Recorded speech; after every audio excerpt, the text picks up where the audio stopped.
সংবাদ সবাইকে স্বাগত জানাচ্ছি। আমি ফিরোজ তোহা। শুরুতেই সংবাদ শিরোনাম জানিয়ে দেব এই মুহূর্তে হাতে পাওয়া সর্বশেষ গুরুত্বপূর্ণ আপডেট বাংলা সংবাদ। শুরুতেই থাকছে এবার আয়নাঘর নিয়ে মুখ খুলেন ব্যারিস্টার আরমান। গণঅভ্যুত্থানের মুখে দেশ ছেড়ে ভারতে পালিয়ে যান সাবেক প্রধানমন্ত্রী শেখ হাসিনা।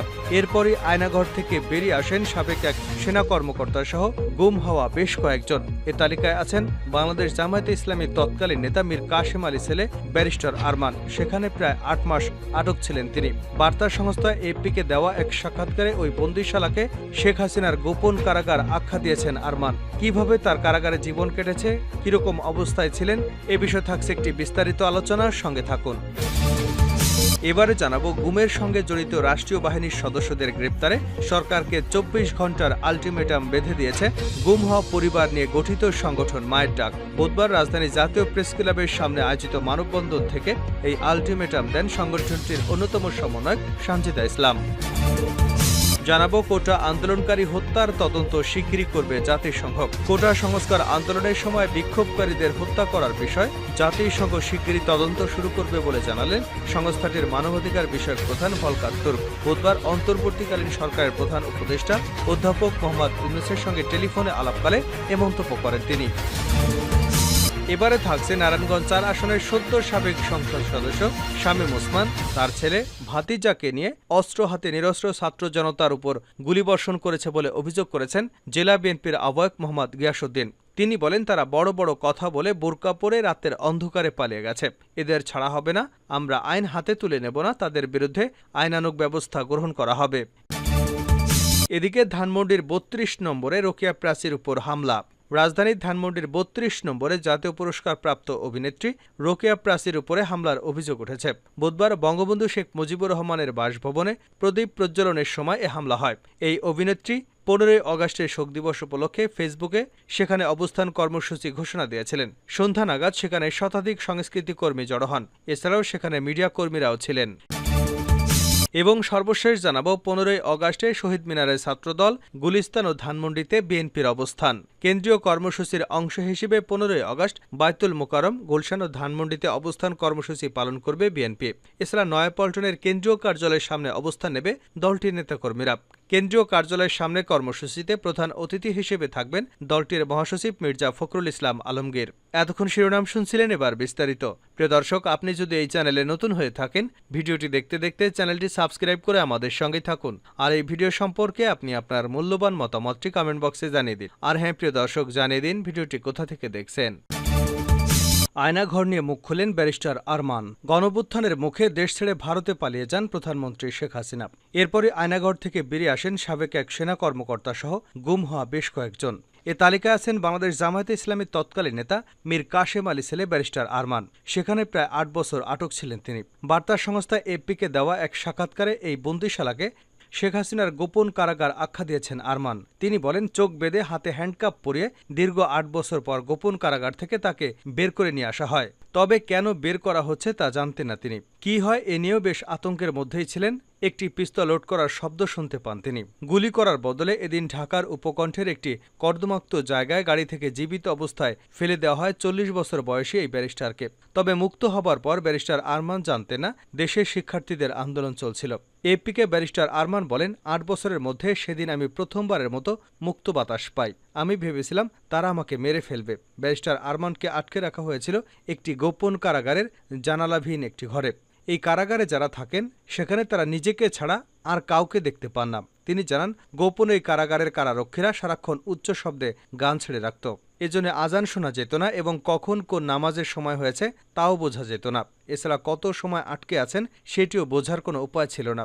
আর কারারক্ষীদের কঠোরভাবে নির্দেশ দেওয়া ছিল বাইরের কোনো খবরই যেন বন্দীদের কাছে না যায়। তবে গানের শব্দ বন্ধ হলে বোঝা যেত এই কারাগারে তিনি একা নন, আরও অনেকেই আছেন, কারণ তিনি অন্যান্যদের চিৎকার এবং কান্নাকাটির শব্দ শুনতে পেতেন। ব্যারিস্টার আরমান আরও জানান, যুদ্ধ অপরাধের অভিযোগে ফাঁসি হওয়া তার বাবাকে ফাঁসি দেওয়ার কয়েকদিন আগে তাকে গুম করা হয়। ওই সময় তিনি তার বাবার পক্ষে আইনি লড়াই করছিলেন। তখন মিডিয়ায় প্রকাশ্যে বিভিন্ন কথা বলছিলেন তিনি। তার বাবার বিচার নিয়ে বিভিন্ন অভিযোগও করেছিলেন। তবে এসব করার জন্য তাকে টার্গেট করা হতে পারে বলে ভাবেননি তিনি। ব্যারিস্টার আরমান জানান, একদিন রাতে তারা আমার বাড়িতে হানা দেয়। আমি কোনোদিন ভাবতেও পারিনি আমার বাবার মৃত্যুদণ্ড কার্যকরের কয়েকদিন আগে আমাকে গুম করা হতে পারে।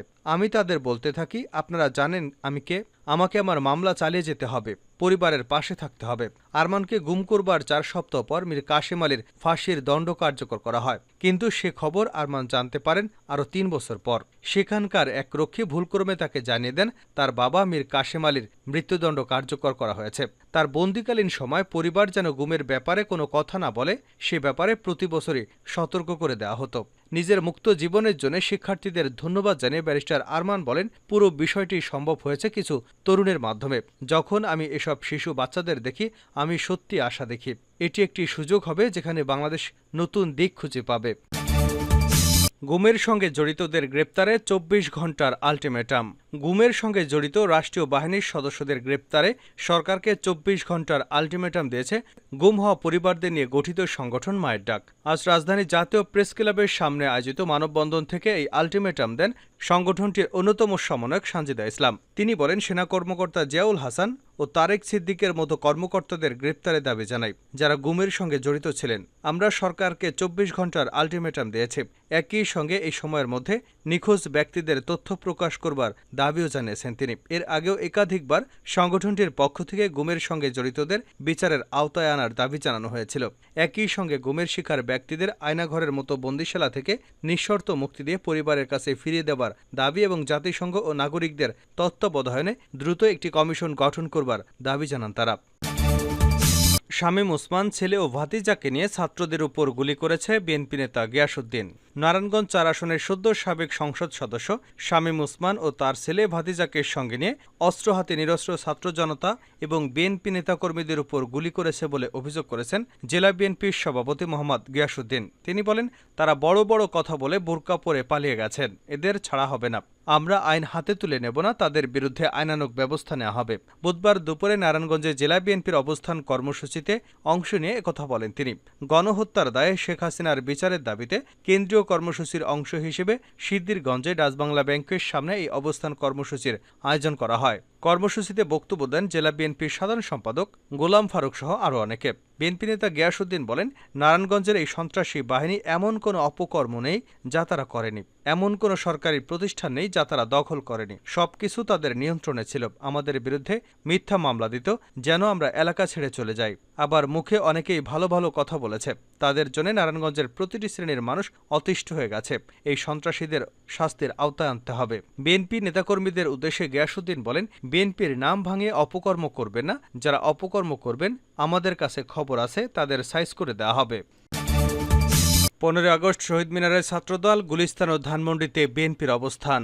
কেন্দ্রীয় কর্মসূচির অংশ হিসেবে 15 আগস্ট বায়তুল মোকাররম, গুলশান ও ধানমন্ডিতে অবস্থান কর্মসূচি পালন করবে বিএনপি। এছাড়া নয়াপল্টনের কেন্দ্রীয় কার্যালয়ের সামনে অবস্থান নেবে দলটির নেতাকর্মীরা। কেন্দ্রীয় কার্যালয়ের সামনের কর্মসূচিতে প্রধান অতিথি হিসেবে থাকবেন দলটির মহাসচিব মির্জা ফখরুল ইসলাম আলমগীর।